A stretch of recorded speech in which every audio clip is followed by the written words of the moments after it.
Okay, Assalamualaikum warahmatullahi wabarakatuh. Jadi ramai yang tanya pusat rawatan saya di mana. Okay, pusat rawatan saya telah menetap di Pulau Pinang. Di KL, di Kedah semua dah tak buka lah. Hanya di sini di Pulau Pinang. Alamat dia nombor 6 Jalan Jawi Indah, Taman Jawi Indah, Jawi, Pulau Pinang. Alhamdulillah kita dah buka ni. Pusat rawatan saya lah belakang ni. Jadi sebelum tu saya nak ucapkan jutaan terima kasih kepada ada beberapa pihak yang sponsor saya. Terutamanya pertama Tonang Thai, restoran Tonang Thai, terima kasih banyak support saya. Lepas itu Berado dan juga CPH Cat Planet Hotel dan juga Etai Empire bersama-sama dengan Aro Mista Perfume. Mereka ni banyak sponsor saya lah. Jadi saya doakan kepada mereka ni semoga murahkan rezeki mereka, dipanjangkan usia mereka. Sebab apa kita buat rawatan ni ikhlas. Orang bagi banyak mana. Jadi mereka pun nak tumpang saham mereka. InsyaAllah segala kebaikan tu akan dibagi kepada orang yang telah sponsor saya ni. InsyaAllah.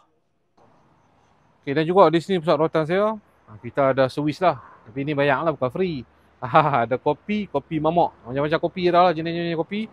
Dan juga nasi lemak RM1. Tengok ni. Nasi lemak harga RM1. Nasi lemak kuning lah. Dia besar ni lah. InsyaAllah kenyang makan, insyaAllah. Ni saya buat. Jadi sambil jual, sambil bersedekah, insyaAllah. Mana nak jumpa nasi lemak RM1? Main dekat, tak mau main berubat pun tak apa. Main makan nasi dan kena kopi dulu. Ada puding, baby puding. Baby puding. Tu dia. Kecil lah. RM1 je kan?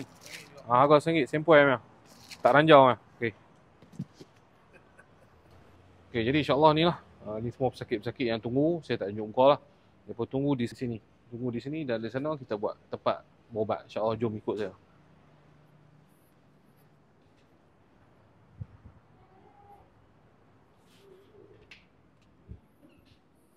Okay, ni tempat kita berubat lah. Tadi ruangan menunggu, sakit. Sini tempat kita berubat, 1, 2. Dan juga di sini kita ada produk-produk kita, insya-Allah. Okay, itu saja.